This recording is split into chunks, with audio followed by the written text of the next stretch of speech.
I've been investing since I was around 18 years old. It might have been like a few months after I turned 18. I believe in the US across the board, I think it's illegal to own your own investing account until you're 18, but you can have investments made under your name through like CD accounts, and there are certain like bank accounts that let you have your parents invest for you. But I personally started investing around the age of 18.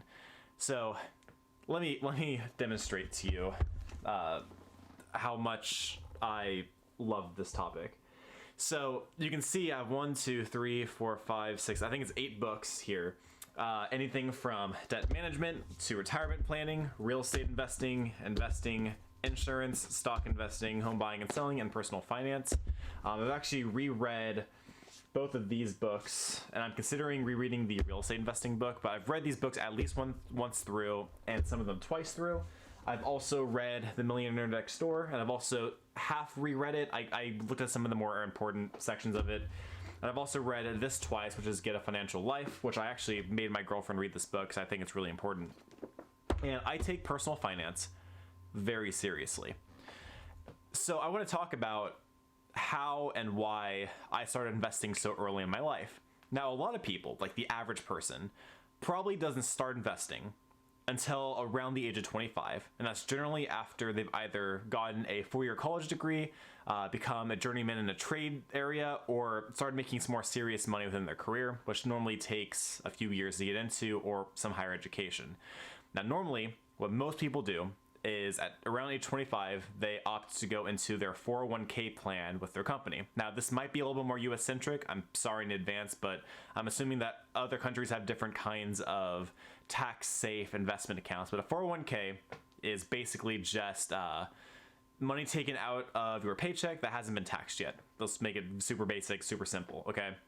Now, I use something called a Roth IRA, which is a post-tax account, which basically means that I'm using money that's already been taxed on, that I've earned, and I'm putting into this account, and any money I make from this account will not be taxed whenever I take it out past the age of, I think it's like 59, whatever.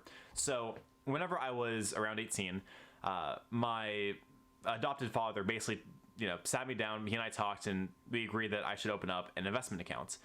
And we also both agreed that a Roth IRA, based on how I like to live my life, was the most optimal way to do that. So we opened up an account with one of like the 3 major investing places. I don't know if I want to talk about where I invest at. I think it's kind of awkward, but it's basically a 2065, which is 2065, like the year, retirement target goal account.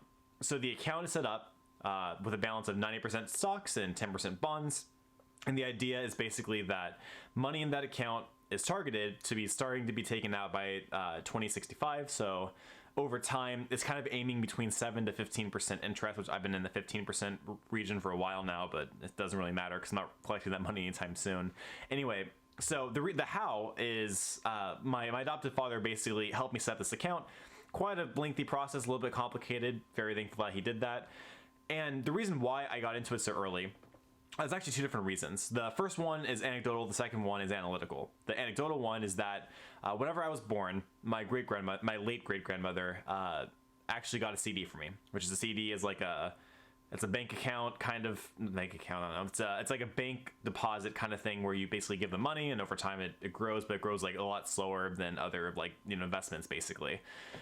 And whenever that came out when I turned 18, I didn't want to just like blow the money. I thought that'd be kind of dumb.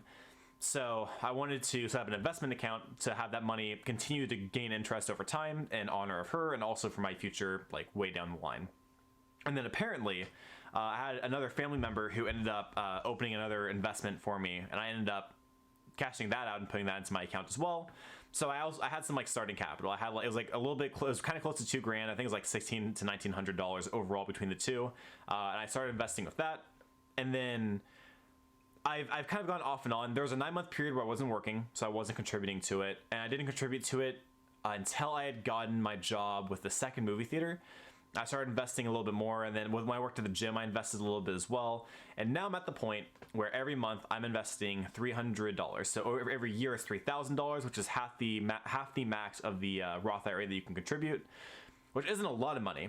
But that brings me to the second reason why I invest is because of something called compound interest. Just to make it very simple, if you have $100 and you get 7% interest rate in the first year, you have $107. If every year you keep getting 7% interest rate, it'll go from 107 to like 116, 116 to like one something, whatever. I can't do math quickly. But basically the gains that you make snowball, especially near the later years of your investing. So the earlier you invest, the faster you get to snowball and the more money you'll have near the end. And I am a big advocate, as mentioned in one of my videos, of delayed gratification.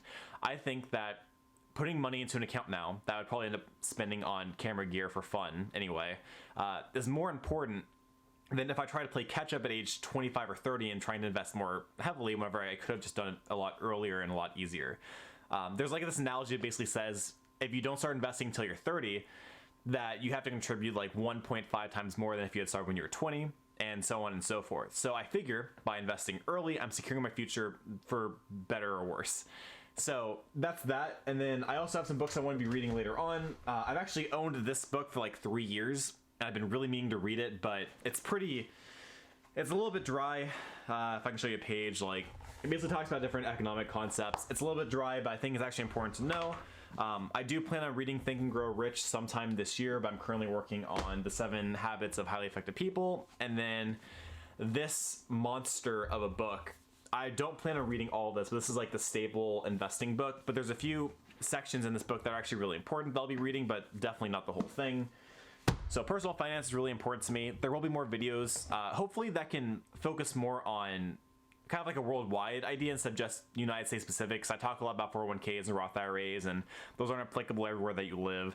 So I do plan on sitting down and trying to come up with better ideas of personal finance and how to secure financial freedom better and stuff like that. But for now, we're going to leave it at that. That's the how and the why. I hope you guys enjoyed this video. If you did, go ahead and give it a like. It really helps out the channel a lot. If you enjoyed this video, go ahead and leave a comment down below saying your favorite color. And also, do not forget to keep casual.